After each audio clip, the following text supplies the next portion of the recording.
For those of you who are unfamiliar with David, David has been doing really substantial, important work in the UK, addressing contemporary anti-Semitism, especially from the left. He's got a major book on that subject, which I would strongly recommend to you.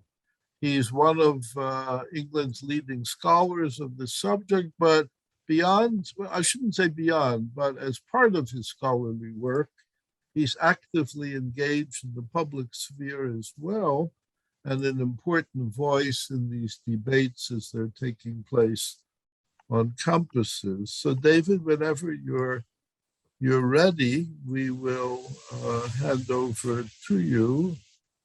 So I entitled this talk, this is integral to both my moral worldview and my scholarship, pass it on.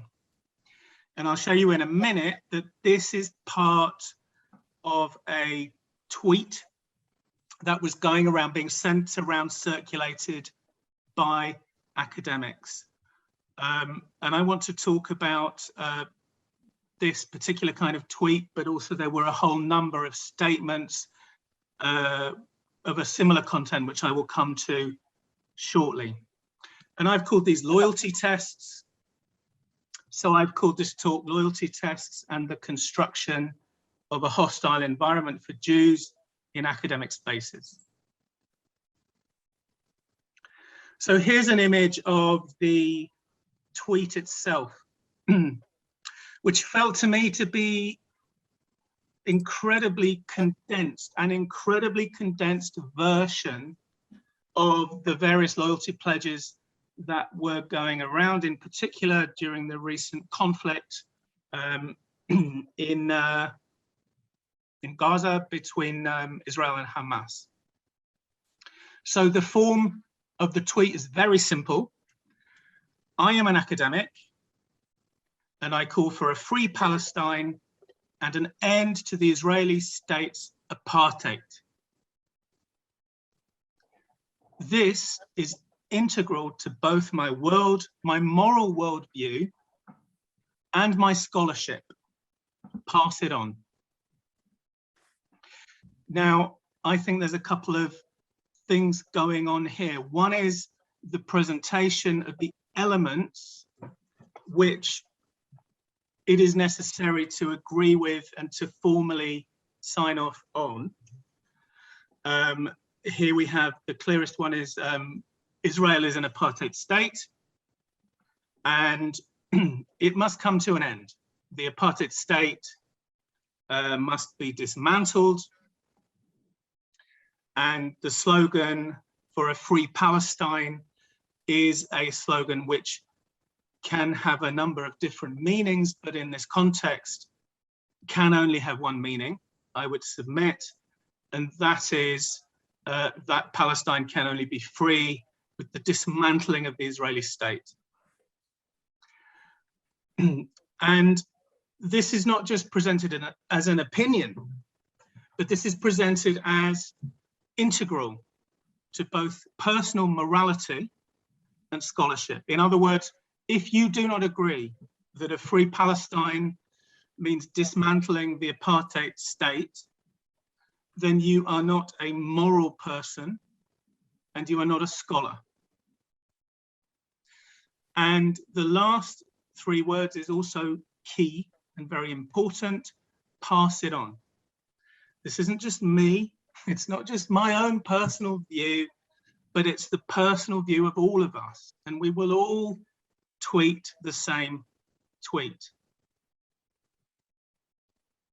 Steve Cohen was an amazing guy, actually. He wrote a book right back in the 80s called That's Funny, You Don't Look Anti-Semitic. And he wrote a left critique of left anti-Semitism, which was, amongst other things, very influential on me and the people I was around at the time. And Steve Cohen was active actually towards the end of his life. He's no longer with us, around our Engage campaign, amongst other things. and he saw a boycott motion pass through our trade union, through the academic trade unions. And the boycott motion had, as you'll see in a minute, it had a kind of a choice.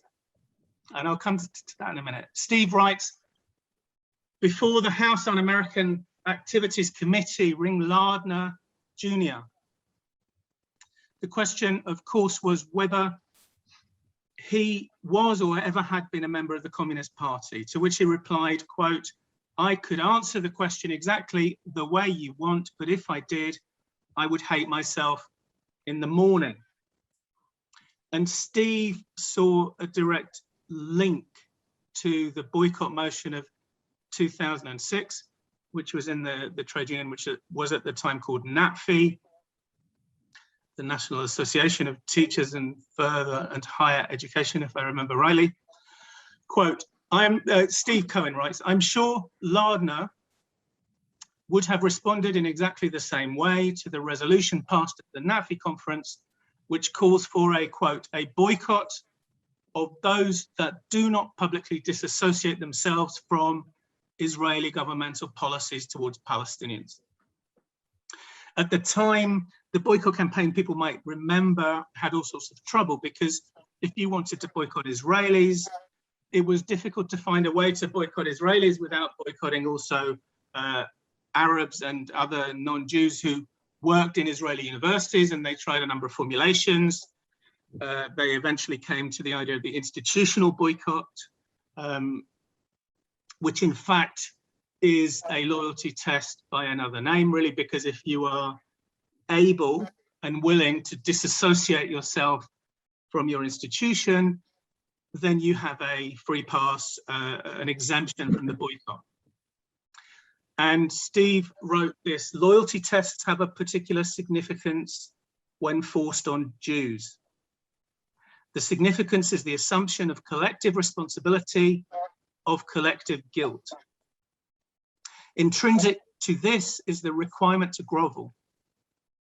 Groveling, the humiliation of Jews is fundamental to all anti-Semitism, he wrote, and he wrote more actually, and would very much advise people to go and have a look at that piece from 2006. But what Steve could see was the way in which what looks like a kind of, you know, the people who wrote the motion must have thought it was very straightforward.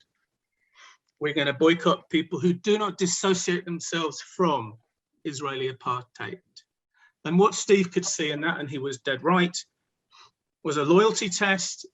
And he was also interestingly right that loyalty tests have a specific resonance in the history of anti-Semitism. And that's important because often we think universally and we think by analogy, but sometimes something that we might apply to Israel, for example, or to Jews might have a different meaning when we do so than if we apply something which on the surface of it looks similar somewhere else. So I want to go through, people might have noticed that I wrote quite a long blurb for this talk. And I actually, what I really want to do is go through it and try and explain it. So the Indiana logo at the bottom is not any responsibility to Indiana or the university or the center. It's just the way that I've put it to link back to my abstract for this talk. Anti-Zionism, I wrote, often appears in the complex and interlinked realities of social life as a worldview or as an ideology. And actually, I'm drawing a lot on the work of my friend and colleague, David Seymour, and the work which has emerged through literally years of conversations between us in thinking about anti-Zionism. You'll notice that I haven't got the hyphen in anti-Zionism, and we can have lots of discussions about hyphens. People will know that some scholars, for example, Deborah Lipstadt, have said that we should not have a hyphen in the word anti-Semitism, that Semitism is not a thing which exists and which anti-Semitism opposes, but anti-Semitism is an opposition to a notion of Jews which it itself has invented. And it seems to me that the analogy here with anti-Zionism is quite important and quite apt.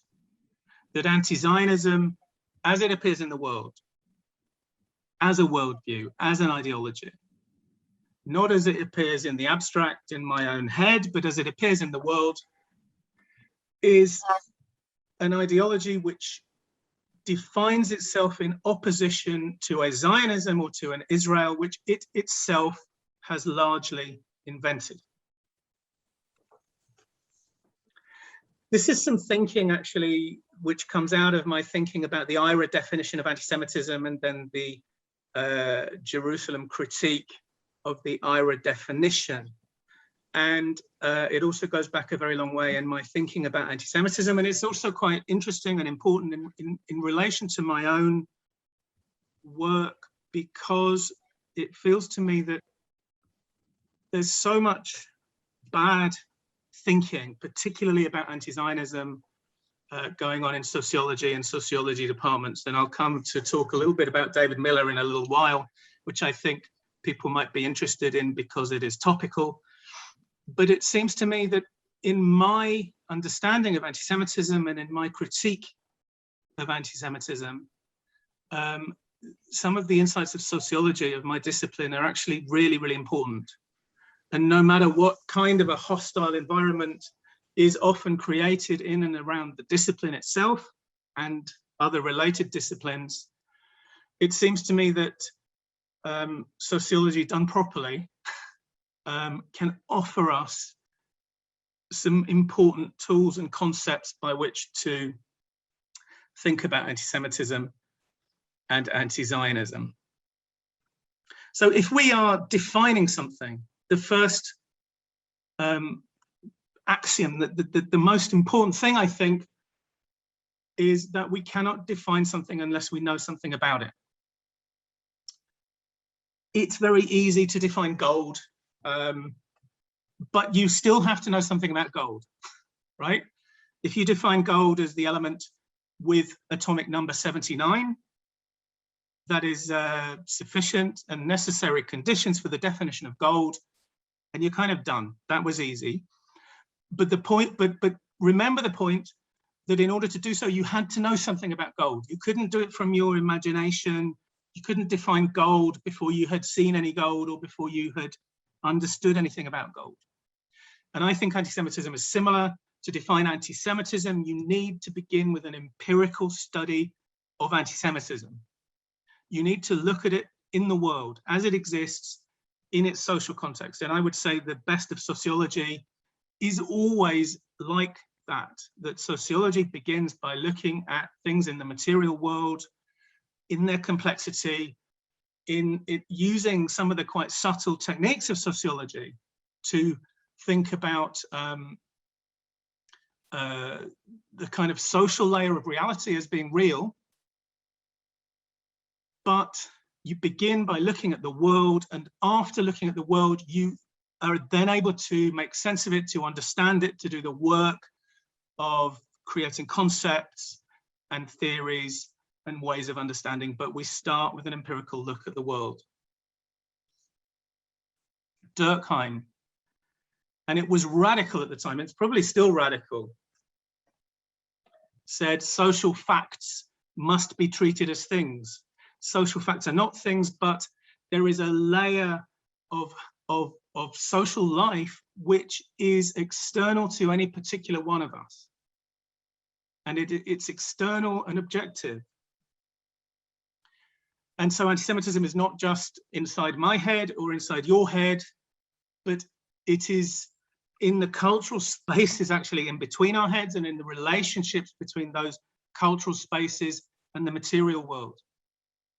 And Marx actually says much the same thing.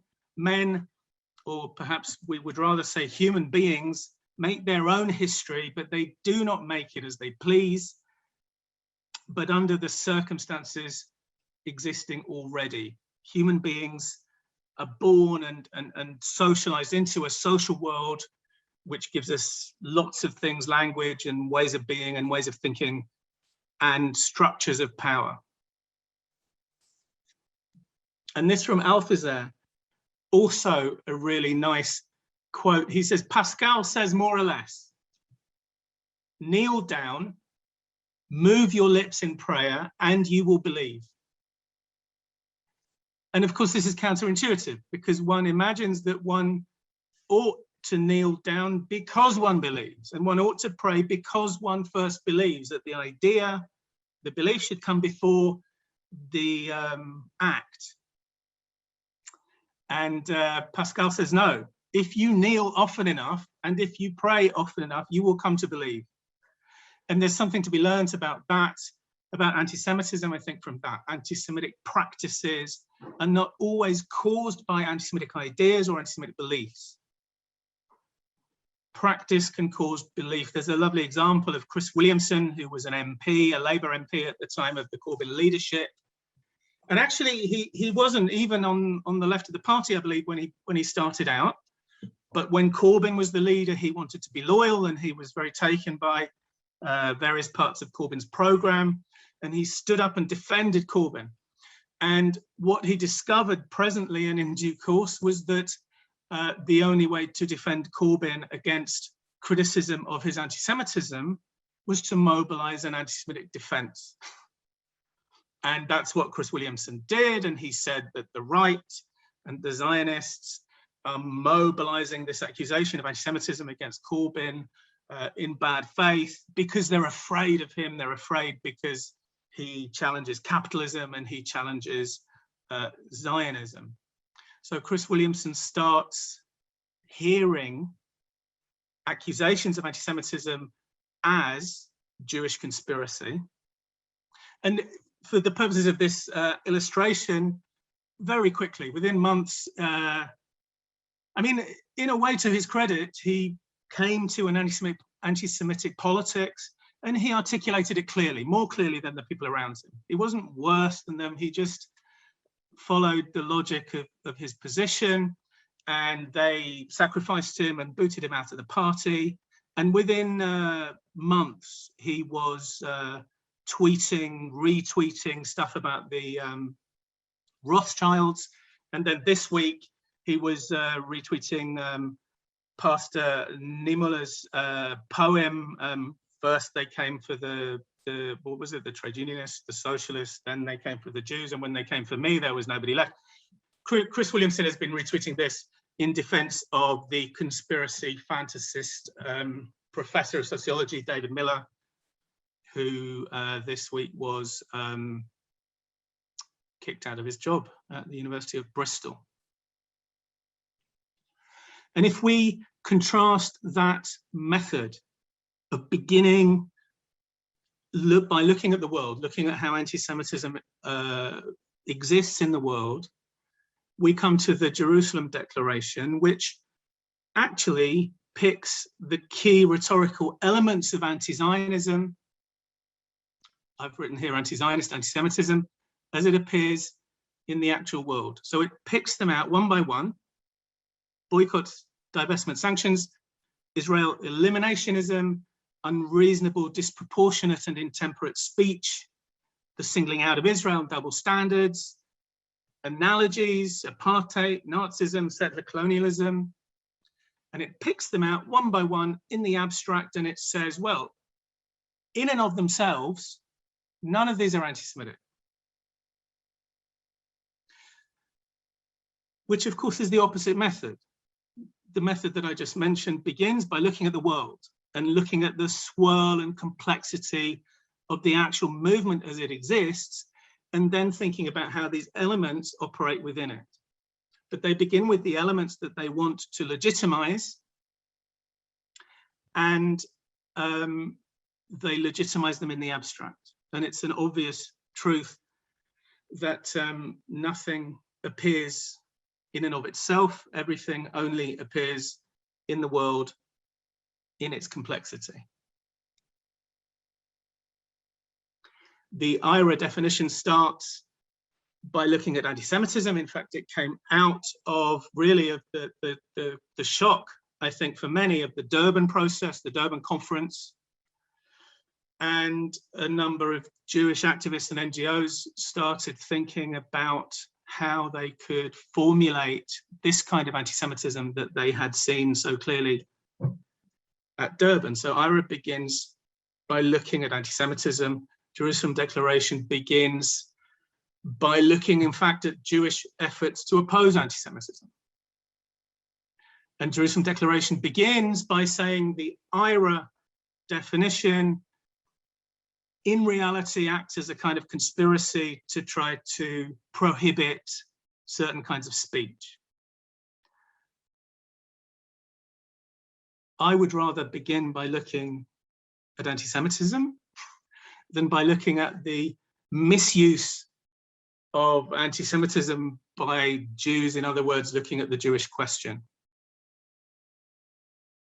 And it seems to me that actually the Jerusalem Declaration is quite significant in this context, because what it does is it's a kind of offer significantly by Jewish scholars and scholars in Jewish studies and scholars even in anti-Semitism studies. And it says to the anti-Zionists, it says, allow us to remain. Allow us to remain in our universities, in the political community, in the anti-Trump coalition. And in return, we will kosherize your anti-Zionism as being, in the abstract anyway, not anti-Semitic. And what we saw during the Gaza conflict with loyalty declarations like the one I showed you just now, what we saw really was an answer, and the answer was no. The answer was, it's not enough. If you want to stay in the scholarly and political community, it's not enough to kosherize us as not anti-Semitic. You have to say you agree. You have to say Israel is apartheid and Israel should be demolished because that's the only way that a free Palestine can come to existence. And you have to say that this is foundational to your morality and to your scholarship.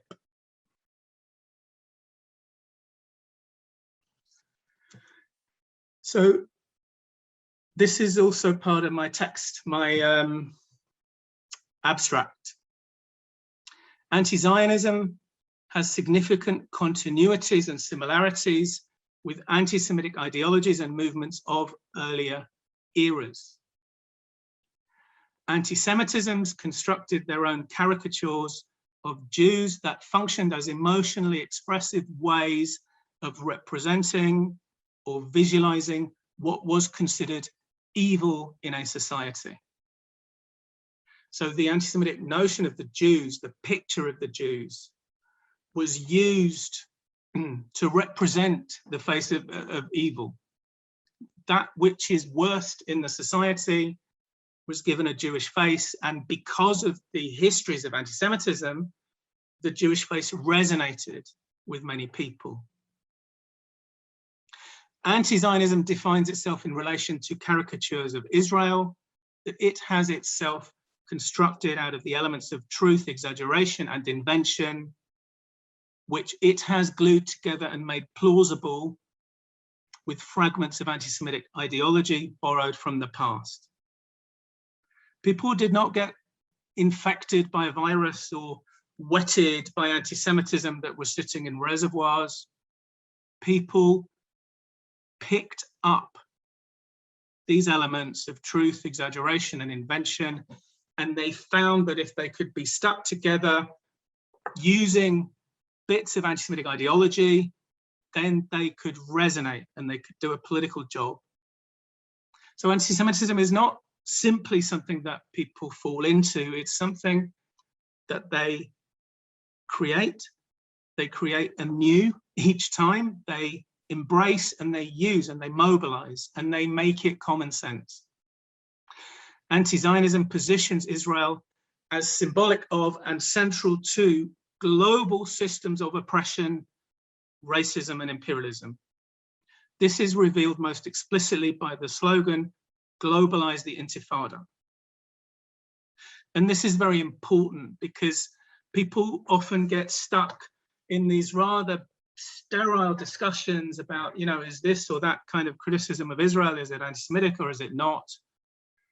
But what we're looking at here is the arising of an ideology.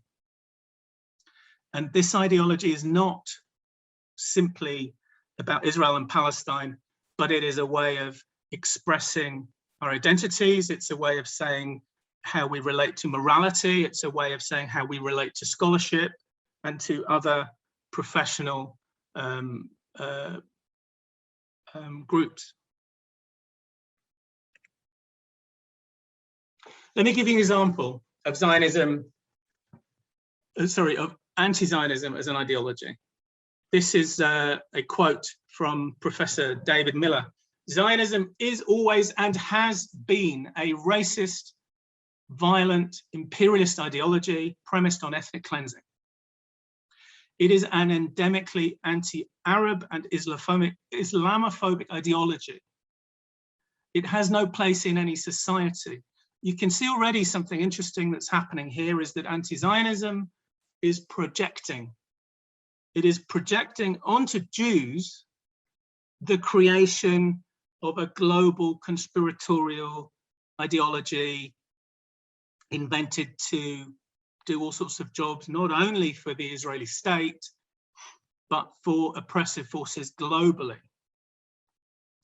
But then it comes back local. Miller says Bristol's Jewish society, his own students, like all Jewish societies, all of our students, operates under the auspices of the Union of Jewish Students and Israel Lobby Group.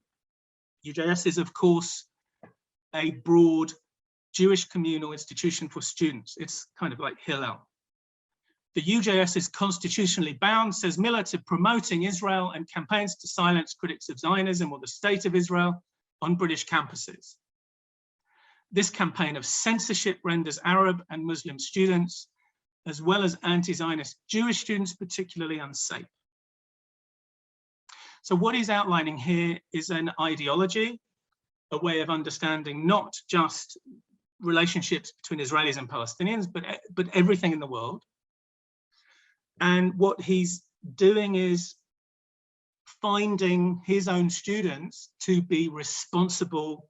Why? Because they are in their JSOC. And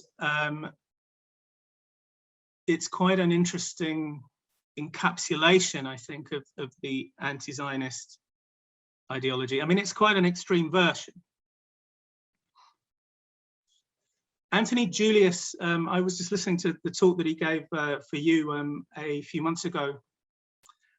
He talked about self-definition, which is quite an important and interesting principle of people on the left. And he talked about it in the context of anti-Semites self-defining as not anti-Semitic. So if you ask somebody, you know, are you anti-Semitic, and they say no, then that's really the end of the discussion. If they say my grandmother was at Cable Street and I fought fascism all my life, allow me to self-identify as not anti-Semitic. But what anti-Semitism does too is it refuses to afford the same right to Jews. It doesn't allow Jews to self-define. And this is a story, it's a fascinating story, and I could go into it in great detail, but I do not have time. This is David Unterholter. He was a nomination for the Constitution Court of South Africa recently, this year. And the BDS campaign said he is not fit to serve on the Constitution Court because he has sat on the South African Jewish Board of Deputies. He's been a deputy. And Saj Bod is Zionist. The Board of Deputies is Zionist. Therefore, it's pro-apartheid. And therefore, he's pro-apartheid. And therefore, he himself, in his inner essence, is in absolute violation of the norms and values of the country whose Constitution Court he wishes to sit on. And what's happening there is very clear to me that he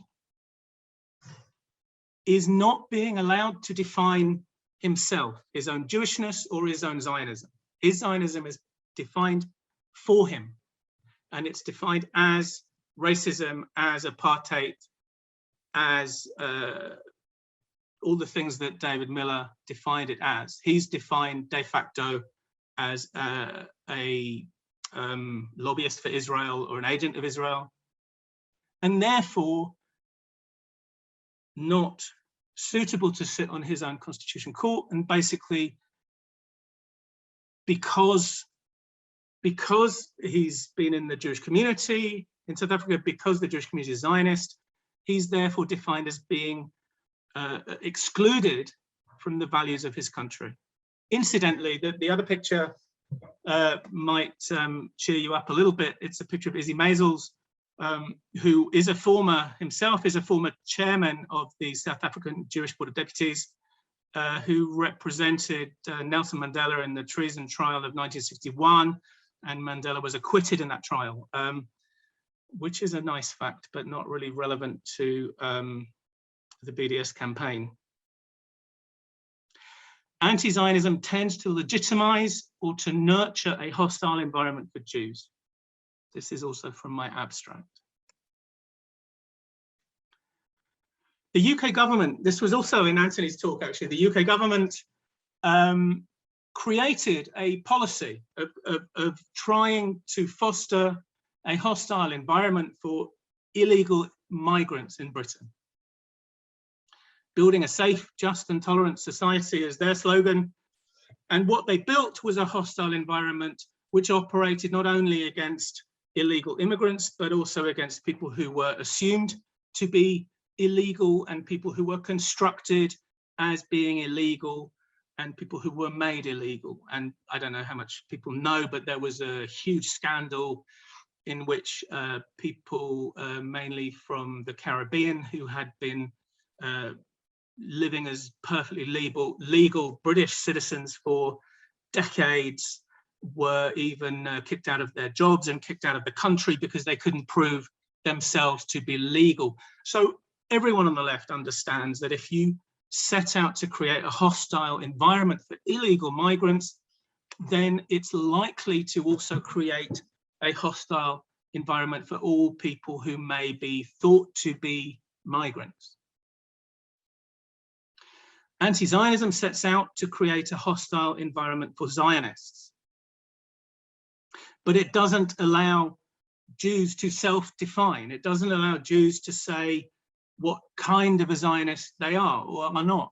It doesn't allow us to say, this is my connection to Israel, and this is how I feel it, and this is how I see it. I can tell you pretty much for sure that no Jewish person self-defines as a supporter of racism and apartheid in Israel. I mean, there may be one or two. There may be Jewish people who you or I may think support racism, but nobody self-defines in that way. But we are all defined, or we are all in danger of being defined by the creation of a hostile environment as the target of that hostile environment. And of course, hostile environments too, I mean, it's a terminology really which has been used to describe an unjust exclusion. The Me Too movement said that women face a hostile environment at work. Black Lives Matter says that African Americans in the first instance and Black people around the world face a hostile environment under all sorts of circumstances. We talk about safe workplaces, free from sexual harassment, racism, sexism, homophobia, transphobia. We have campaigns of bring your whole self to work. So everybody understands that a hostile environment is an unjust exclusion. Everybody except for the British Home Office.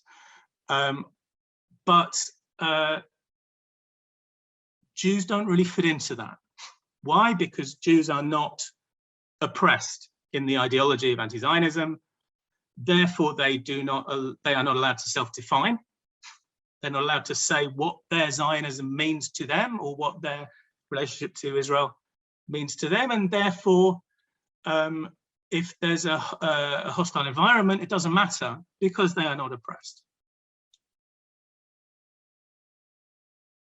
Anthony talked about the circulation of common sense beliefs and views that have the effect of excluding or diminishing what everybody knows. Dave Rich summed up another aspect of contemporary anti-Semitism by saying that it's an idea that the Jews are always up to something. And they say this, but really they're up to that. And Anthony said there are major admired figures who are anti-Semites who deny it and whose denial is taken at face value. A colleague of mine, Sarah Annis Brown, wrote this, which I thought was amazing. She was talking about Ken Loach, the film director, and she tried to approach her union colleagues and discuss with them some of the anti-Semitic things that he has said, his involvement with the play Perdition that some of you will remember, or for example, his defense of the idea that Holocaust denial could be a kind of freedom to discuss history. And Sarah wrote this: when I tried to air some of the problems in conversation with UCU activists, I encountered a sense of honest bewilderment that I could possibly have any objection to Ken Loach. The idea was unthinkable. That's a hostile environment, an environment in which it is unthinkable that an admired socialist film director could have a problem.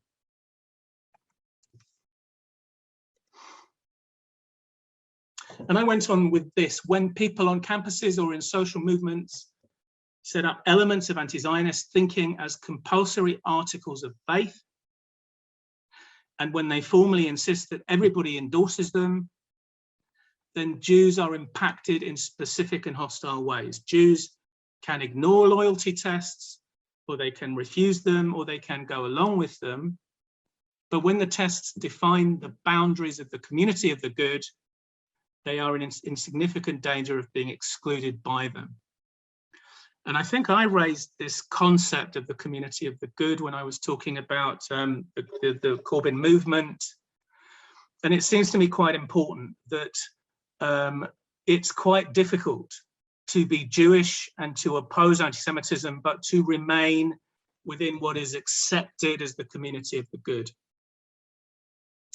Let me give you another example of a loyalty test that was going around recently, and this one is more threatening because it is signed not just by individuals, not just passed around on Twitter, but it is signed by institutions, by departments of gender studies, centers for the study of gender, and so forth. Quote, "We do not subscribe to a both sides rhetoric." There was a lot of that about during the recent conflict. So not only is the new orthodoxy that Israel is apartheid and must be dismantled, but that saying it's not, saying there are two states and perhaps the two states should make peace, or there should be two states, or there are two nations, or there are two narratives, any of that is disqualified in advance and in writing. Why? Because it erases the military, economic, media, and global power that Israel has over Palestine. Global power, not just power in the West Bank, in Gaza, in Israel, but global power. This is not a, quote, conflict that is too controversial and complex to assess. In other words, this is simple because it's simply a matter of oppression, and it's oppression that is symbolic of and part of global oppression. From Angela Davis, the statement says, "We understand that justice is indivisible. We learn this lesson time and time again from Black, Indigenous, Arab, and most crucially, Palestinian feminists." It's a really interesting, most crucially. Why are Palestinian feminists most crucial? And of course, the construction of Black, of Indigenous, of Arab is also highly political. And it has hugely political effects. From Angela Davis, we understand that justice is indivisible. This is Angela Davis shaking hands very warmly with Erich Honecker, who was the, whatever he was, the General Secretary of the Communist Party in the DDR, responsible for Stasi surveillance, torture, murder, and oppression, and all the rest of it. But Angela Davis has taught us that oppression, what was it? Oppression is indivisible. Justice is indivisible. I could do a lecture on this idea too, which I think is very interesting, because what we see happening often is that the values of anti-imperialism, or the rhetoric of anti-imperialism, anti-racism, post-colonialism, in the way that they appear in our universities and the way that they are embraced officially, actually, by the powers in the university, by the bureaucracies in the universities. These values are privileged. They're privileged over all other democratic and left-wing values. For example, anti-Stalinism. Why is anti-imperialism the official creed, but anti-Stalinism is never mentioned? Anti-Nazism, democracy, liberalism, freedom of speech, freedom of association, rule of law, equality for women, equality for LGBT plus people, but anti-imperialism is privileged and is more important than all those other things, unless it is understood through a particular framework, which is referred to often as intersectionality, but which is a long way from the intersectionality that was invented by Kimberly Crenshaw. There's one way of bringing all these other values into underneath the value of anti-imperialism, and that's the right way. And if you do it the wrong way, that's not intersectional. And that's the thing that people are faced, the claim that people are faced with, and the thing that pushes them outside of the community of the good. There were 170 departments or centers for gender studies around the world which endorsed this statement. And I would guess that in many of those, there are Jewish women.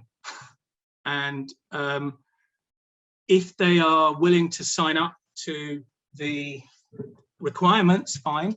And if they're not, then they can either remain silent or they can speak out. But they are put in a hostile environment. This is just a kind of random sample. It's not quite random because my own institution is at the bottom.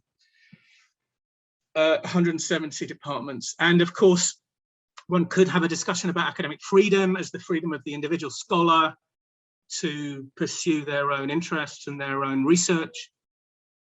But academic freedom cannot work surely for institutions, that an institution cannot have, you know, how can an institution, the Department of Feminist Studies of whatever, University of California, Santa Barbara, how can it say that Israel is an apartheid state? Some of them might think it is, some of them might think it isn't.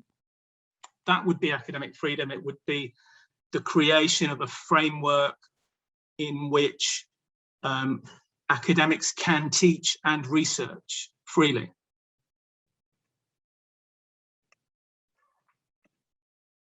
I'm just going to skip a few. This will amuse you all. This is one of David Miller's famous diagrams, which purports to be sociology, but is actually conspiracy fantasy. And of course, anyone who's familiar with the institutions of the Jewish community will know that he's got it all wrong anyway. And, you know, we could all do the arrows much more accurately. It's an important point. Sociology itself, arguably, was invented, you know, social theory by people like Marx, sociology by people like Durkheim and Weber and Kant, these disciplines were invented as attempts to explain structures of power rationally and scientifically. Why? Because they understood that conspiracy fantasy was a threat. And sociology, I tell my sociology students this in their first week. Sociology is an attempt to create a scientific or a structural understanding of why the world looks like a conspiracy but isn't. I think I will just help you with the Livingston formulation, and then I will go quiet, and hopefully there's time for questions. The Livingston formulation, I think, is very important. It was originally claimed by Ken Livingston. Well, that's not even true. It wasn't originally claimed by Ken Livingston. I named it after Ken Livingston in 2006 because he was accused of anti-Semitism, actually for something which had absolutely nothing to do with Israel or Palestine or Zionism. And he chose to respond in this way. For far too long, the accusation of anti-Semitism has been used against anyone who is critical of the policies of the Israeli government, as I have been. And what he's doing here is he's saying that anyone who raises the issue of anti-Semitism is really up to something else. Remember the Dave Rich notion that the Jews are always up to something. And when they talk about anti-Semitism, what they're really up to is trying to silence criticism of Israel and try to silence and disable the left. Why? Because we know Jews like capitalism, do they not? So this kind of response is a standard response to people who study anti-Semitism, to people who raise the issue of anti-Semitism. And it is really a kind of immediate, unthinking counter-accusation of conspiracy. You say I'm anti-Semitic, but I'm saying that you're the liar here. You're the one who's pretending that you experience anti-Semitism, but really you're trying to silence criticism of Israel. And this immediate response to somebody who says they are experiencing racism, that you are pretending, I mean, it is a classic response that racists have always used, and it is a classic response that we have all learnt to understand as a racist response. Let me just leave you with one final thing, which relates to the Livingston formulation, actually. This was the report of the firing of David Miller in The Guardian, and it says, Miller, whose research specializes in how power self-perpetuates through lobbying and propaganda. This is The Guardian's voice, right? The Guardian is telling you what his research is. Of course, it's not, but that's what The Guardian is telling you. Added that he would challenge the decision before the university and he would escalate it to an employment tribunal if unsuccessful. And then this big quote from Miller himself. The university has run a shambolic process that seems to have been vetted by external actors. What is that? That is him defining me as not British, as not a sociologist, as not a member of the scholarly community, but as an Israeli asset. He goes on, Israel's assets in the UK have been emboldened by the university collaborating with them to shut down teaching about Islamophobia. The University of Bristol is no longer safe for Muslim, Arab, or Palestinian students. It's a very beautiful example of the projection onto Jews of that which the anti-Semite is doing or fantasizing about doing or intending to do.